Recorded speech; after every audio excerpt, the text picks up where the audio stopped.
Good evening. देखो, ये जो हेरिडिटी वाला टॉपिक है उसको लेंगे अपन आज। मेंडल वाला कॉमन टॉपिक है, 10th में भी आता है, 11th में भी, 11th में नहीं है सॉरी, 12th में आता है। इसके अलावा जितने भी कंपटीशन है एग्जाम से सब में आता है।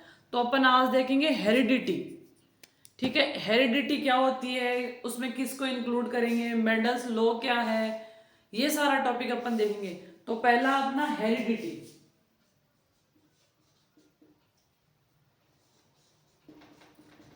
हेरिडिटी का मीनिंग क्या होगा, हेरिडिटी को अपन कैसे एक्सप्लेन करेंगे, तो देखो इसको डिफाइन करेंगे। द प्रोसेस ऑफ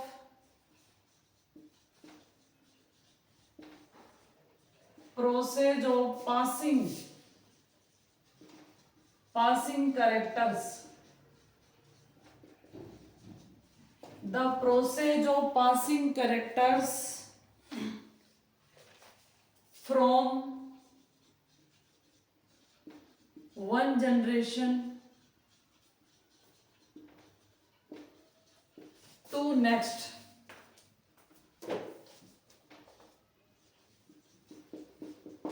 तो हेरिडिटी वो प्रोसेस है तो जिसमें क्या होगा, जो करेक्टर है, जो भी पेरेंटल करेक्टर है वो एक जनरेशन से अगली जनरेशन में कैसे जाएंगे। तो साइंस की वो ब्रांच जो डील करती है passing of character from one generation to next generation, या पेरेंट से ऑफ स्प्रिंग में जो करेक्टर जाते हैं वो करेक्टर कौन से हो जाएंगे आपके, हेरिडिटी करेक्टर। अब हेरिडिटी में दो वर्ड यूज होते हैं। वेरिएशंस क्या होगा, सबसे पहले पहला वर्ड है वेरिएशन। तो वेरिएशन देखो, इसकी मीनिंग निकालो। वेरिएशन से यानी डिफरेंट, वेरिएंट, अलग। तो वेरिएशन क्या होगा, it is the degree of, it is the degree of, degree by कर लो, degree by which progeny differ from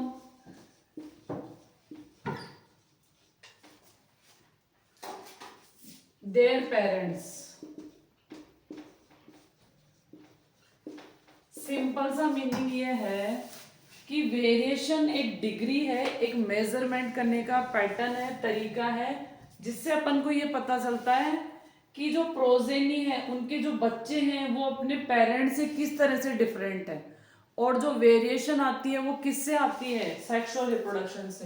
तो अपन ये एक वर्ड में डिफाइन कर सकते हैं, result of sexual reproduction, result of sexual reproduction. Sexual reproduction का रिजल्ट क्या होगा, वेरिएशन। सेक्सुअल रिप्रोडक्शन का रिजल्ट क्या हो गया, वेरिएशन। तो अभी तक अपन ने कुछ नहीं देखा, सिंपल सा देखा है। हेरिडिटी क्या होगी, वो प्रोसेस जिसकी वजह से जो जेनेटिक करेक्टर है या जो करेक्टर है एक जनरेशन से अगली जनरेशन में कैसे जाते हैं, it is called heredity character. Second word आया वेरिएशन।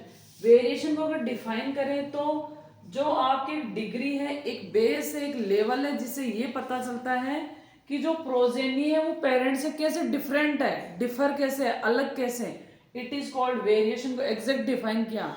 और वेरिएशन किससे आती है, सेक्सुअल रिप्रोडक्शन का रिजल्ट ही क्या होता है आपका, वेरिएशंस।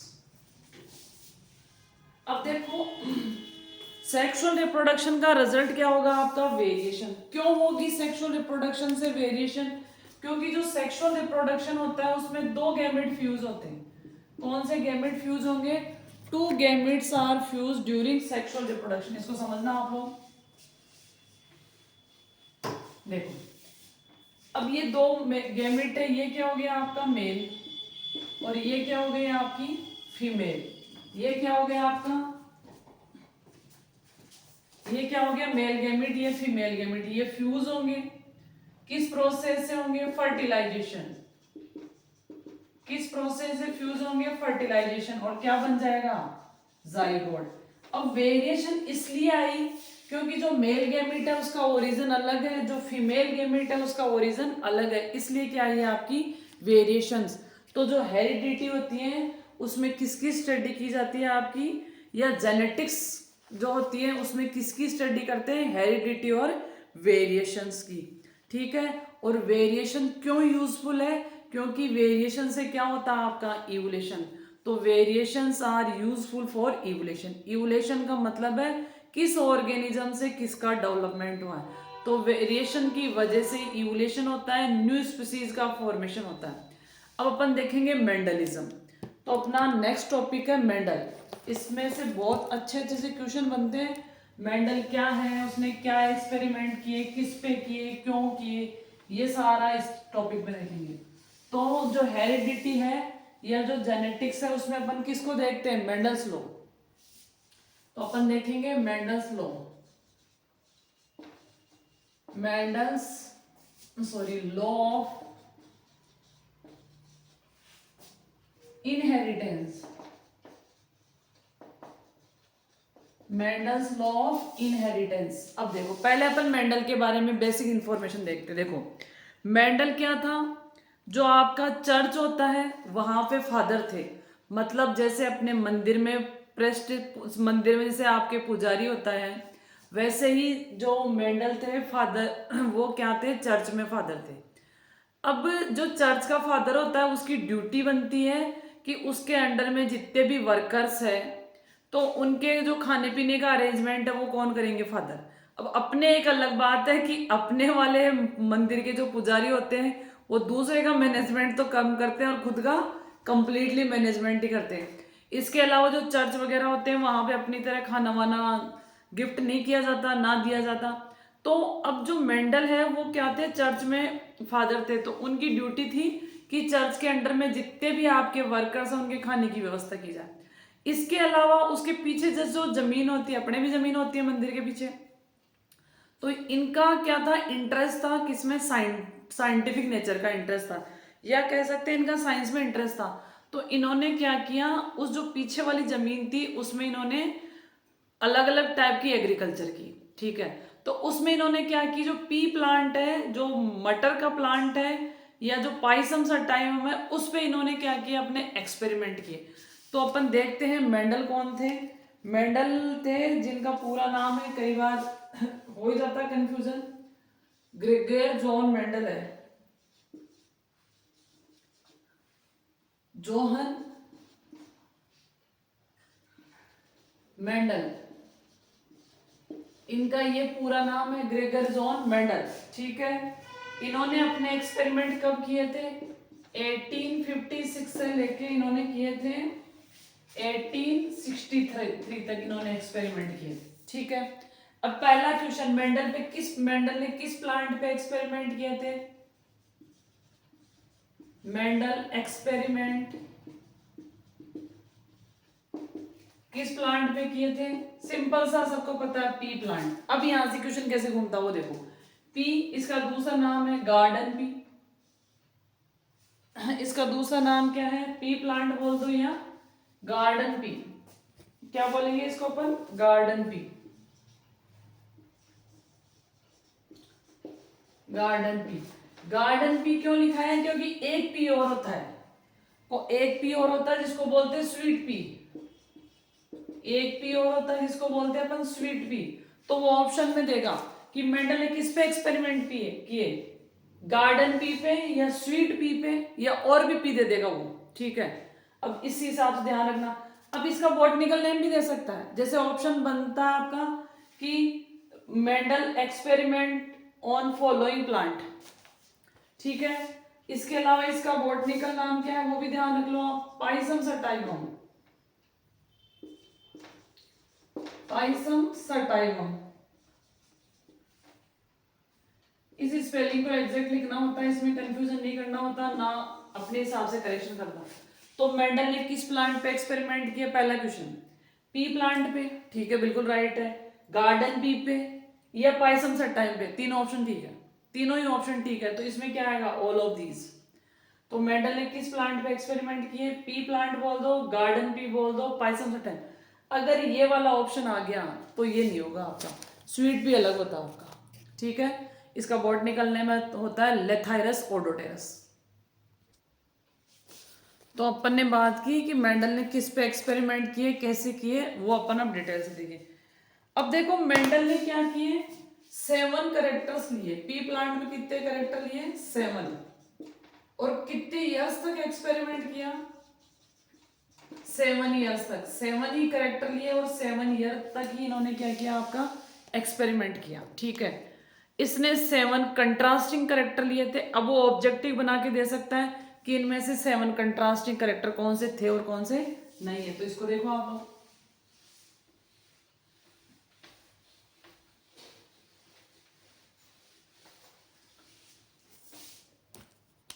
कौन कौन से थे। लेंथ ऑफ प्लांट फर्स्ट था, लेंथ ऑफ प्लांट, पहला करेक्टर क्या लिया, लेंथ ऑफ प्लांट। दूसरा क्या लिया, position of flower, position of flower. Third character क्या लिया उसने, colour of flower, colour of flower. Fourth क्या लिया उसने, shape of pod, shape of pod बोल दो या फ्रूट बोल दो। ठीक है, अगला करेक्टर क्या लिया इसने, कंट्रास्टिंग करेक्टर लिए थे। अगला लिया colour of fruit, colour of fruit. अगला लिया इसने shape of seed, shape of seed. अगला लिया इसने कलर ऑफ सीड। अब समझो इसको, मेंडल ने कितने कैरेक्टर लिए, 7 कंट्रास्टिंग कैरेक्टर्स लिए। मेंडल ने क्या लिए, 7 कंट्रास्टिंग कैरेक्टर लिए। कंट्रास्टिंग का मतलब होता एक कैरेक्टर को कंट्रोल करने वाले 2 ट्रेड्स, ठीक है, एलिल्स बोलते। तो लेंथ कैसे ली उसने, एक प्लांट लिया उसने टॉल लिया, और दूसरा कैसा लिया, ड्वार्फ लिया। तो जो लेंथ का करेक्टर है वो 2 टाइप के करेक्टर लिए, टॉल और ड्वार्फ। पोजीशन ऑफ फ्लावर कैसी ली उसने, एक्सिलरी, एक्सिलरी। और दूसरा कैसा था, टर्मिनल। अब इसको समझो, एक्सिलरी का मतलब जैसे ये ब्रांच है आपकी, फ्लोरल ब्रांच है, तो फ्लावर यहां लग रहे थे। ठीक है, फ्लावर कहां लग रहे थे आपके, ये फ्लावर की पोजीशन है। एक कंडीशन तो ये ली उसने। दूसरा लिया टर्मिनल, मतलब फ्लावर यहां पे लग रहे थे। तो फ्लावर की पोजीशन ली उसने 2 टाइप की। ये आपके ऑब्जेक्टिव बनता है इसमें से। ठीक है, अगला है colour of fruit. Colour of fruit कैसा लिया, वॉयलेट और दूसरा लिया इसने व्हाइट, 2 कलर लिए इसने। फिर है शेप ऑफ फ्रूट, फ्रूट की शेप कैसी ली उसने, इन्फ्लेक्टेड,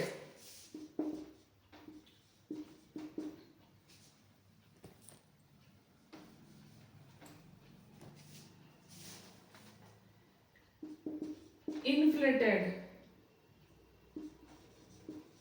और दूसरा लिया कंसंट्रेट।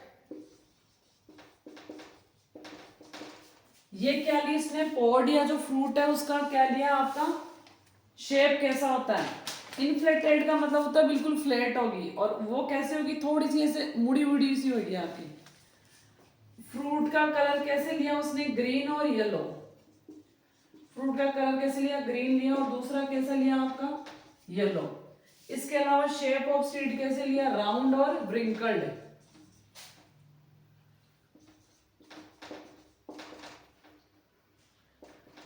व्रिंकल्ड।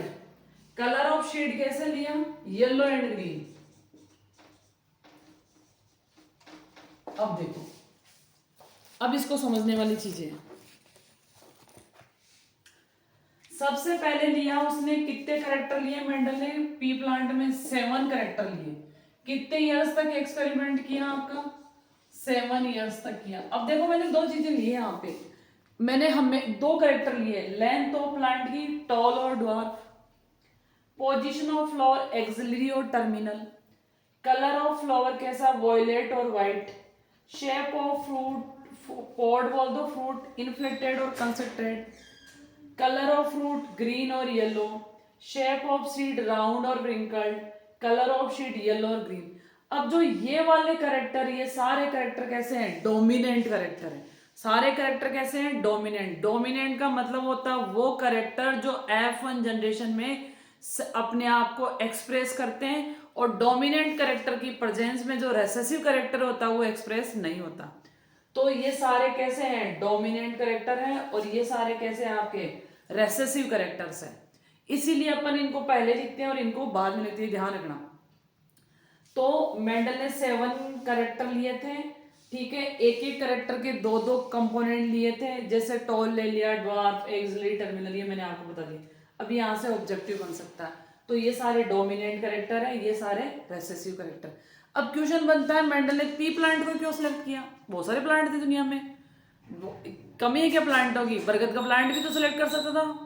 पी प्लांट की क्या रिक्वायरमेंट थी? तो क्वेश्चन बनता है why Mendel select pea plant. तो अपन देख लेते हैं क्वेश्चन।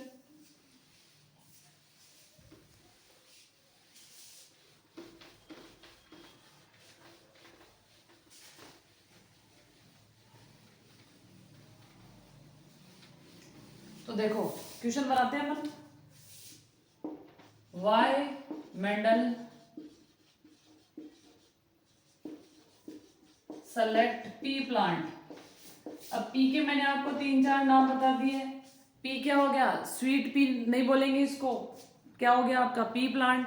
दूसरा नाम है गार्डन पी, तीसरा नाम है पाइसम सटाइम। तीनों नाम ध्यान रखने। उसने पी प्लांट को इसलिए सेलेक्ट किया, लाइफ साइकिल क्या होती है इसकी? Life cycle are short. देखो जो पी प्लांट है उसकी लाइफ साइकिल शॉर्ट होती है। प्लांट को 3 कैटेगरीज में डिवाइड किया गया। कैसे? जैसे ऐसे समझो, अपने जो 1 ईयर होता है वो कितने टाइम का होता है? 365 डेज होता है। अपना जो 1 ईयर होता है वो कितने होता है? 365 डेज। बट प्लांट्स का नहीं ऐसा होता। प्लांट में होते हैं एनुअल, बाइनियल और पेरिनियल। 3 वर्ड यूज कर रही हूं मैं, एनुअल, बाइनियल और पेरिनियल। एनुअल फर्स्ट हो गया, दूसरा हो गया आपका बाइनियल, और थर्ड हो गया आपका पेरिनियल। अब देखो एनुअल का मतलब क्या होगा? इसकी लाइफ साइकिल 1 मंथ से लेके 5 मंथ, 1 मंथ से लेके 5 मंथ्स में कंप्लीट हो जाएगी। बाइनियल होगा तो उसकी क्या होगी? आपकी 6 मंथ से लेके आपके, या ये कह सकते हैं 1 मंथ से लेके आपके 10 मंथ्स में, या फिर 1 ईयर बोल सकते हो। 1 ईयर, 1 ईयर्स में ये खत्म हो जाएंगे। और जो पेरिनियल है वो कई सालों तक चलेंगे। तो जो आपका पी प्लांट है वो कैसा है आपका? पी प्लांट कैसा है आपका? एनुअल है, मतलब इसकी लाइफ साइकिल शॉर्ट है। मतलब ये 1 मंथ से लेके 3-4 मंथ में अपनी लाइफ साइकिल कंप्लीट कर लेता है। तो 1 साल के अंदर जो अपना 1 साल है, अपना जो एनुअल है, उसमें आप इसकी 2 से 3 वेराइटी गेन कर सकते हो। 2-3 वेराइटी गेन करने का प्रॉफिट क्या है? मान लो आपने कोई करेक्टर या आपने कोई एक्सपेरिमेंट किया है या हाइब्रिडाइजेशन किया है, तो सपोज ये 3 मंथ्स में इसकी लाइफ साइकिल खत्म हो गई, ठीक है। 3 कितने हो गए आपके? 6, और फिर 3 लिए तो अपन ने कितने हो गए? 9, और फिर कितने हो गए आपके? 12। तो अपन ने कितनी वेराइटी ले ली 1 साल में? 1, 2, 3, 4 वेराइटी ले ली। सपोज मैं यहाँ पे कोई करेक्टर की स्टडी कर रही हूँ, फिर उस करेक्टर का जो रिजल्ट आया उसकी यहाँ स्टडी कर ली, क्या हुआ? तो 1 साल में आप 3-4 स्पीसीज लेके जो भी आप एक्सपेरिमेंट कर रहे हो उसकी इजीली स्टडी कर सकते हैं। तो इसका लाइफ साइकिल क्या आपका? शॉर्ट है। इसके अलावा इसको क्या कर सकते हो आप? पॉट में भी ग्रो कर सकते हो, कम जगह में ग्रो कर सकते हो। क्या कर सकते हो? सेकंड लिख सकते हो, ग्रो इन पॉट। पॉट में ग्रो कर सकते हो। अगला क्या लिखेंगे इसमें? It is bisexual plant. Flower लिख दो। मतलब एक इसका प्लांट कैसा है, बाइसेक्सुअल है, मतलब मेल और फीमेल इसमें दोनों पार्ट प्रेजेंट है फ्लोर में, तो सेल्फ पॉलिनेशन इजीली हो जाएगा। इसमें लिख सकते हैं it is bisexual plant, so self pollination easily occurs. Self pollination easily हो जाएगा।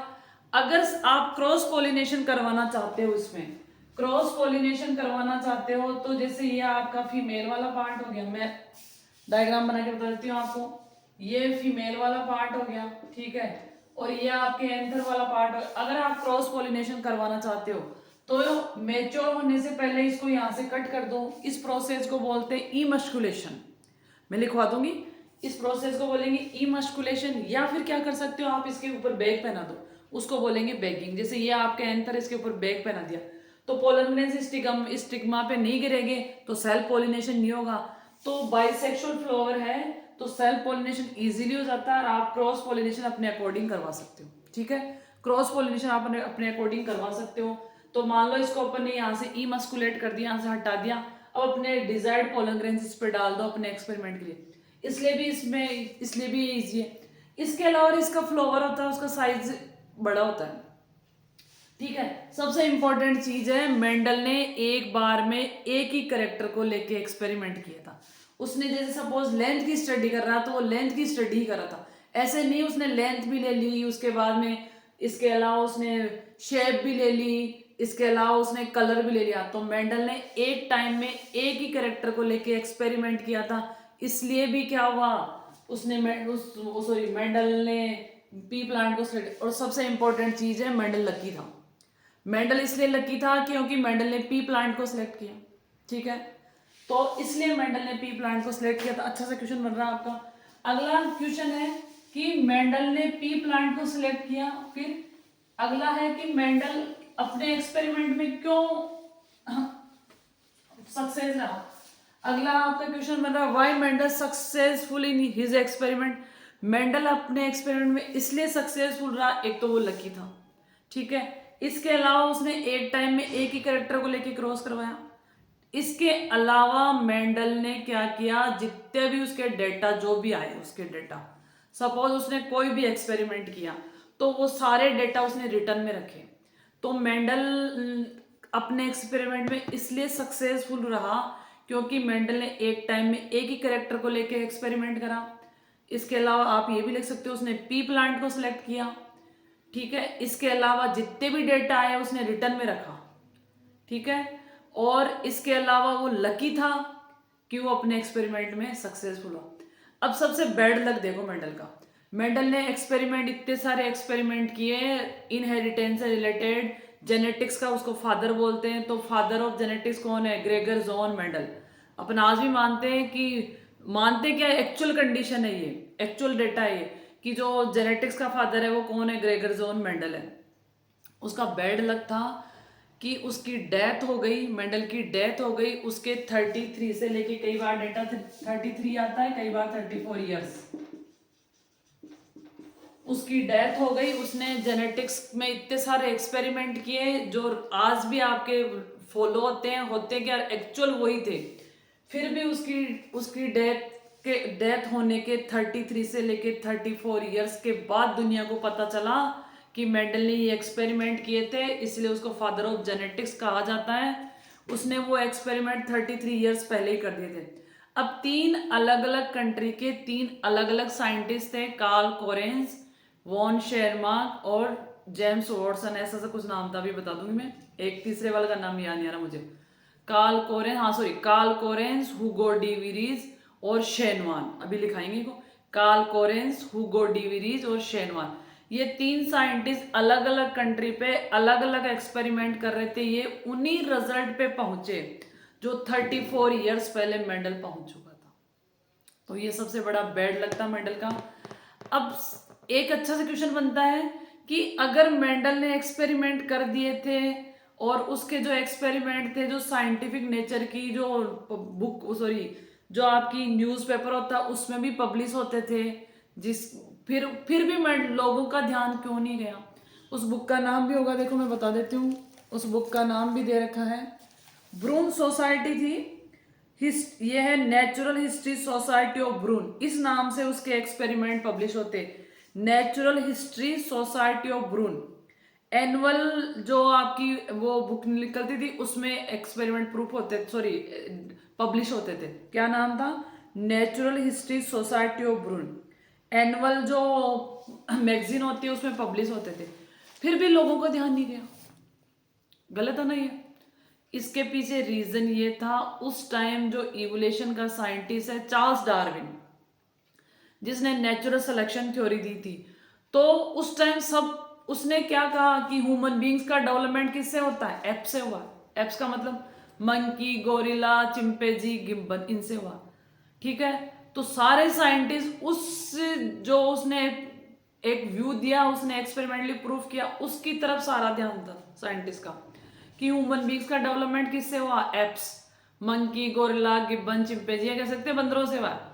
तो आपको ये पढ़ना अच्छा लगेगा कि किसका डेवलपमेंट किससे हुआ, अपन कैसे बने, बंदर कहाँ से आए, कैसे हुआ, या फिर अपन ये पढ़ेंगे इस capital T small T cross करवा दो ये। इसलिए साइंटिस्ट का ध्यान पूरा किधर था? चार्ल्स डार्विन की तरफ था। इसीलिए मेंडल को अपने लाइफ टाइम में वो क्या बोलते हैं, वो प्रसिद्धि, वो आपकी पब्लिसिटी नहीं मिल पाई जो उसको मिलनी चाहिए थी। ये उसका बेड तक था।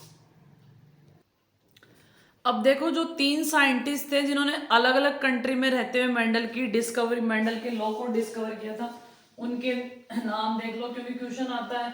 Who rediscovered Mendel's law? Who rediscovered Mendel's law? तो क्वेश्चन बना लेते हैं, who rediscovered Mendel's law? Mendel's law, law of inheritance भी लिख सकता है। कौन कौन साइंटिस्ट है देखो भाई, कौन थे? हुगो डी वेरीज, पहले साइंटिस्ट का नाम ही अच्छा क्वेश्चन है। हुगो डी वेरीज, वेरीज ये कहाँ का था? हॉलैंड का था। हॉलैंड एक कंट्री है, वहां का था। दूसरा साइंटिस्ट था आपका कार्ल कोरेंस,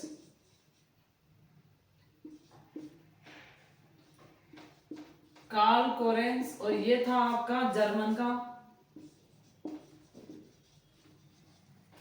और थर्ड साइंटिस्ट था आपका इरीच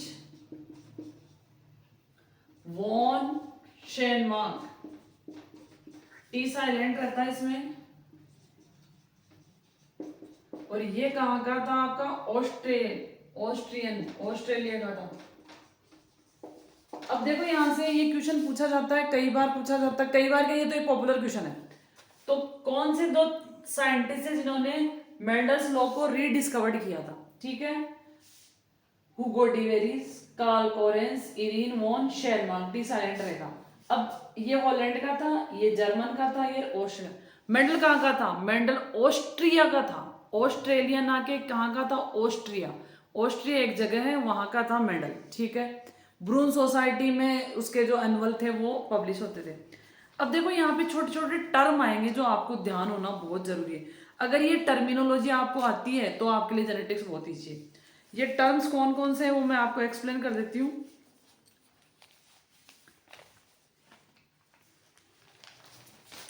इसको अपन ऐसे भी बोल सकते हैं, टर्मिनोलॉजी ऑफ जेनेटिक्स। क्या हो जाएगा आपके? Terminology of genetics. तो ये कौन कौन सी टर्म्स है वो देख लो, मैं आपको ढंग से एक्सप्लेन कर देती हूँ। पहला है आपका, इसको हटा देती हूँ मैं,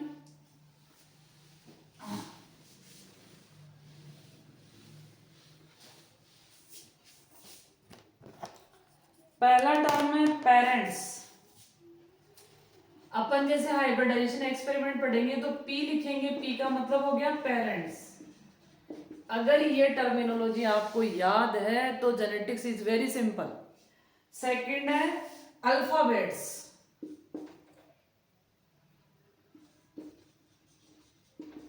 इंग्लिश अल्फाबेट्स,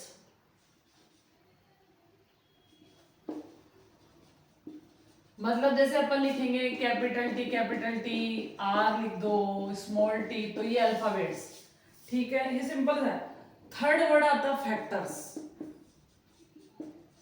फैक्टर्स, अब देखो, जो मेंडल ने जब डिस्कवरी की थी जेनेटिक्स के लॉ, उस टाइम जीन वगैरह के बारे में कोई स्टडी नहीं थी।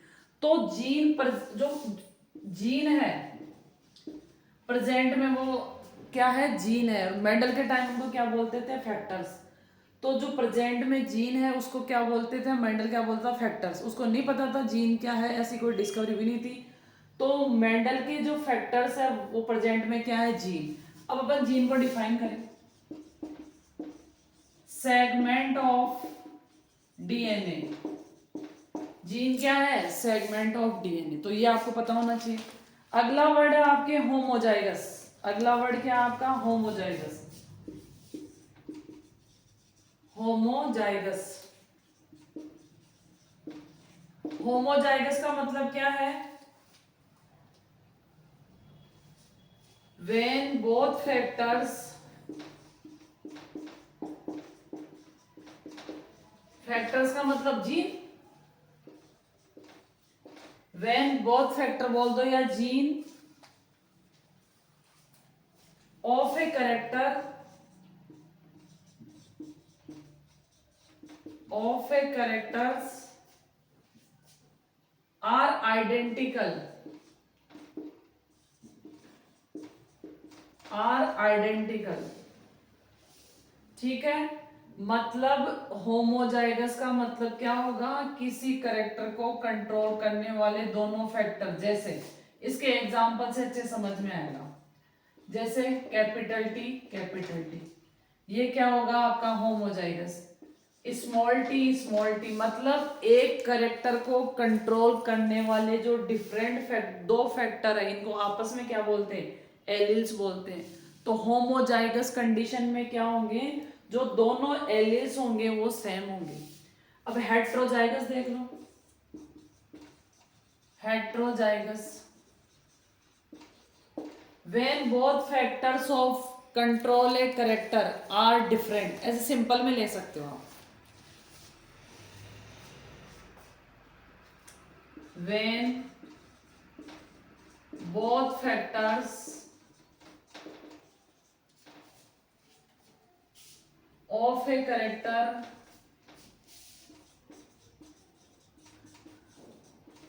are dissimilar,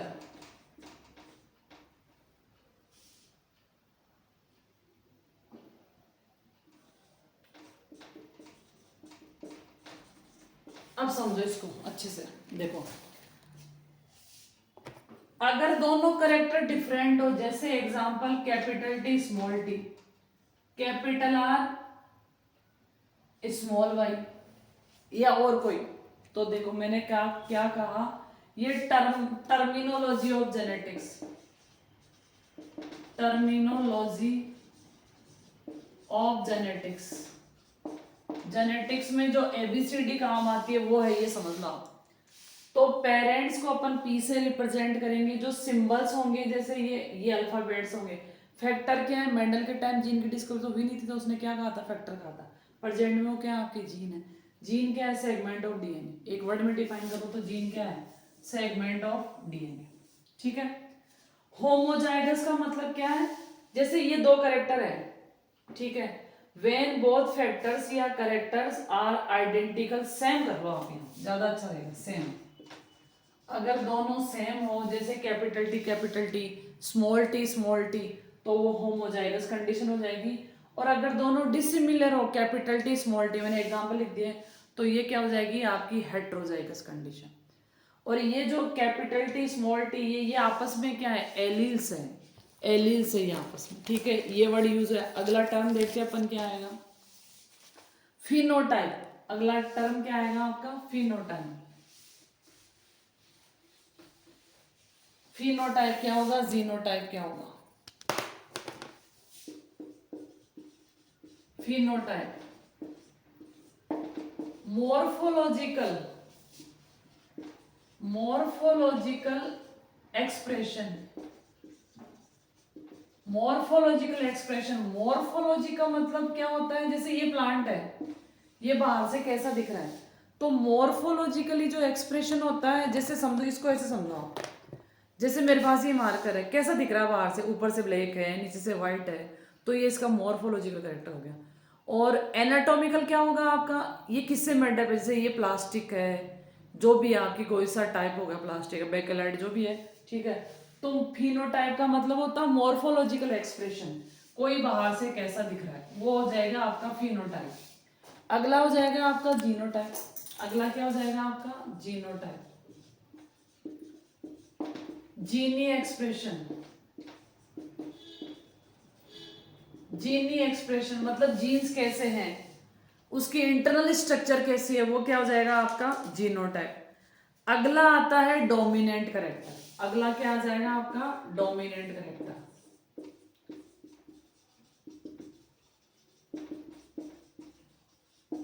dominant character, dominant character का मतलब क्या होगा, जो करेक्टर अपने आप को एक्सप्रेस करता है, it is also called dominant character.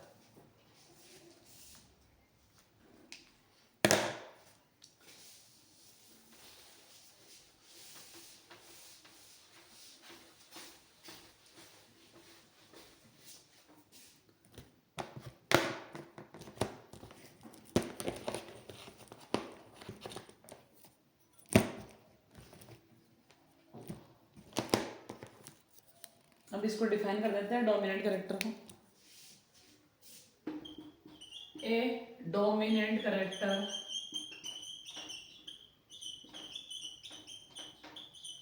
characters express itself in homozygous condition। ठीक है, डोमिनेंट करेक्टर वो करेक्टर होगा जो अपने आप को होमोजाइगस कंडीशन में एक्सप्रेस करेगा। जैसे सपोज मेरे पास ये करेक्टर है, ठीक है, और एक ये करेक्टर है, तो अब ये जो मेरे पास बना है, तो ये कैसा होगा, डोमिनेंट करेक्टर होगा। या अपन ऐसे कह सकते हैं कि जो डोमिनेंट करेक्टर है उसकी प्रेजेंस में रेसेसिव करेक्टर अपने आप को एक्सप्रेस नहीं कर पाएगा। या फिर सिंपल वर्ड में देखें, a dominant character express itself in homozygous condition में। या F1 जनरेशन में वही करेक्टर एक्सप्रेस हो पाएंगे जो डोमिनेंट करेक्टर होते हैं। दूसरा होगा रेसेसिव करेक्टर। दूसरा करेक्टर कौन सा होगा आपका, रेसेसिव करेक्टर।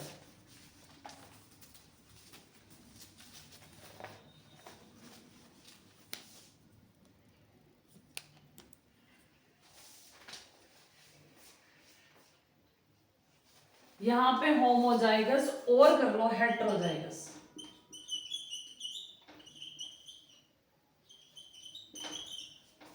जो डोमिनेंट करेक्टर होता है वो अपने आप को होमोजाइगस कंडीशन में भी एक्सप्रेस कर सकता है और हेट्रोजाइगस कंडीशन।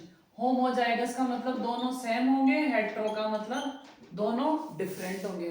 तो जो होमोजाइगस करेक्टर है और यह जो हेट्रोजाइगस कंडीशन में, उसमें डोमिनेंट करेक्टर अपने आप को एक्सप्रेस करता है। तो डोमिनेंट करेक्टर वो करेक्टर होते हैं जो अपने आप को F1 जनरेशन में एक्सप्रेस करते हैं, या डोमिनेंट करेक्टर वो है जो होमोजाइगस कंडीशन में भी खुद को एक्सप्रेस कर पाएंगे और हेट्रोजाइगस कंडीशन में भी सेल्फ को एक्सप्रेस कर पाएंगे। और अगला देखेंगे अपन रेसेसिव करेक्टर।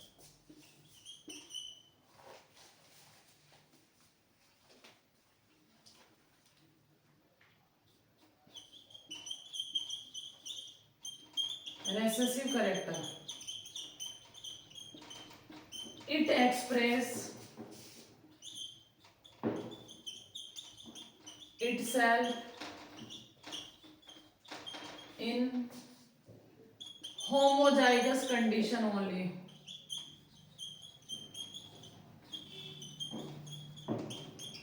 Condition only. अब तो ये कुछ बेसिक सी टर्मिनोलॉजी थी जो आपके इसमें काम आती है जेनेटिक्स में।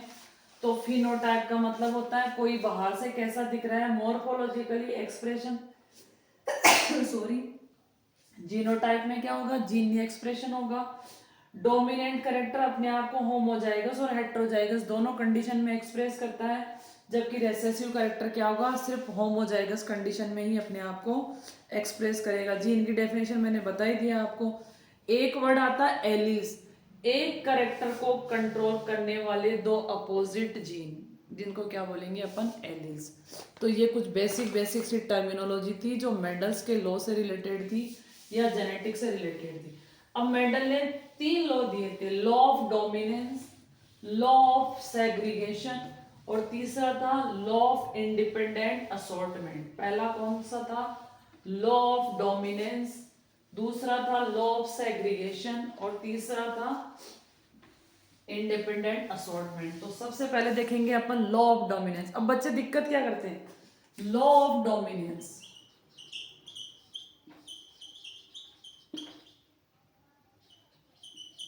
लॉ ऑफ डोमिनेंस में क्या किया मेंडल ने, ये देखो, टॉल प्लांट लिया, एक क्या लिया आपका, ड्वार्फ प्लांट लिया, ड्वार्फ प्लांट लिया, ठीक है। अब मैंने बताया था इनको अपन क्या मानेंगे, पेरेंट्स मानेंगे। ये क्या आपके पेरेंट्स, पेरेंट्स से क्या बनेंगे आपके, गैमेट्स बनेंगे, ये बन गया आपके गैमेट्स। इनको क्या बोलेंगे, गैमेट्स। और गैमेट्स किस डिवीजन से बनते हैं, गैमेट्स में कौन सा डिवीजन होता है आपका, मियोसिस होता है। तो लॉ ऑफ डोमिनेंस, अब देखो इसका क्रॉस आप इससे करवाओगे तो क्या बना, capital T small T, capital T small T. ये क्या हो गई आपकी F1 जनरेशन, ठीक है। ये कैसे हैं, टॉल है प्लांट, ये कौन से प्लांट है आपके, टॉल प्लांट है। तो लॉ ऑफ डोमिनेंस क्या कहता है, अगर आपने टॉल और ड्वार्फ प्लांट में क्रॉस करवाया तो F1 जनरेशन में सारे प्लांट कैसे मिलेंगे, टॉल प्लांट मिलेंगे। तो जो टॉलनेस का करेक्टर है वो डोमिनेंट करेक्टर है, इसीलिए इसको क्या बोलते हैं, लॉ ऑफ डोमिनेंस। अब बच्चे क्या करते हैं, इसको लॉ ऑफ सेग्रीगेशन तक पहुंचा देते हैं और फिर इसको बोलते हैं लॉ ऑफ डोमिनेंस। तो ये क्या है आपका, लॉ ऑफ डोमिनेंस, ठीक है। तो सारे प्लांट कैसे होंगे, टॉल प्लांट होंगे। अब प्योर होते हैं इम्प्योर होते हैं वो अलग बात है। तो जो डोमिनेंट करेक्टर है वो होमोजाइगस कंडीशन में भी एक्सप्रेस कर देता है खुद को और हेट्रोजाइगस कंडीशन में भी खुद को क्या कर देता है आपका, एक्सप्रेस कर देता है। अब देखो एक क्वेश्चन है जो मैं बता देती हूँ आपको। क्वेश्चन है, a plant of garden pea produce axial and white coloured flower. एक प्लांट है गार्डन पी का जिसने एक्सियल और वाइट कलर के फ्लावर प्रोड्यूस किए। वाइल द अदर प्लांट, दूसरा प्लांट है of same species produce terminal violet flower, identify the dominant trait. अच्छा क्वेश्चन है, मैं लिख देती हूँ। तो ये लॉ ऑफ डोमिनेंस क्या कहता है आपका, जब टॉल प्लांट और ड्वार्फ प्लांट को पेरेंट की फॉर्म में लेते हैं, इनसे गैमेट्स बनते हैं, मियोसिस से बनेंगे, इनमें आपस में क्रॉस करवाएंगे तो F1 जनरेशन मिलेगी और सारे प्लांट कैसे होते हैं आपके, टॉल होते हैं। एक क्वेश्चन देख लो, ये है लॉ ऑफ डोमिनेंस। क्वेश्चन देखो, क्वेश्चन क्या कह रहा है, a plant of garden pea, question है आपका, a plant of garden pea produced axial and white colored flower, axial and white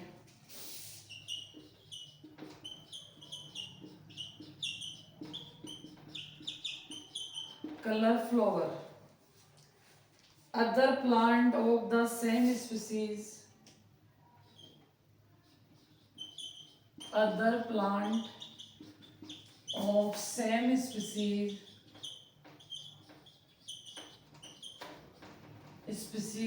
produce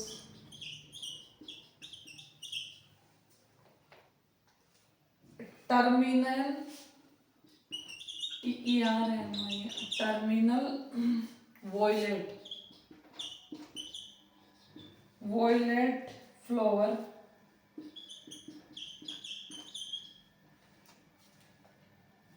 identify the dominant trait, identify the dominant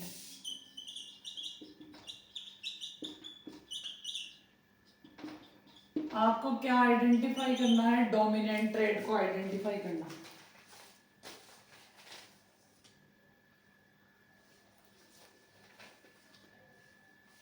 अब देखो question को समझाओ, पहले क्वेश्चन समझाओ, अच्छा क्वेश्चन है। A plant of garden P मतलब पाइसम सा टाइम, वो क्या कर रहा है, एक्सियल एंड वाइट कलर के फ्लावर प्रोड्यूस कर रहा है, ठीक है। अब वैसा का वैसा दूसरा प्लांट है, वो क्या कर रहा है, terminal flower, terminal violet flower, वहां पे एक्सियल था, यहाँ पे टर्मिनल है, यहाँ पे वाइट है, यहाँ पे वॉयलेट है। तो आपको डोमिनेंट कैरेक्टर को आइडेंटिफाई करना, बहुत ही अच्छा क्वेश्चन है, बिल्कुल सिंपल भी है। तो अपन ने जो 7 कैरेक्टर्स लिए थे वहां से देखो आप, अगर वो लन है तो सही है, वरना गलत है। तो इसका आंसर हो जाएगा आपका axial, axial and violet flower, violet flower. तो जो एक्सियल का करेक्टर है वो डोमिनेंट करेक्टर है, जो वॉयलेट करेक्टर है वो कैसा आपका डोमिनेंट करेक्टर। ये अपन ने लिखे थे शुरू शुरू के अंदर, जो शुरू में मैंने आपको एक टेबल की फॉर्म में लिखाए थे। तो वॉयलेट और जो एक्सिलरी है वो कैसे आपके डोमिनेंट करेक्टर, इस तरह से आपके क्वेश्चन बनेंगे, ठीक है। बाकी अपन अगली क्लास में देखेंगे, बहुत हो गया आज, थैंक यू।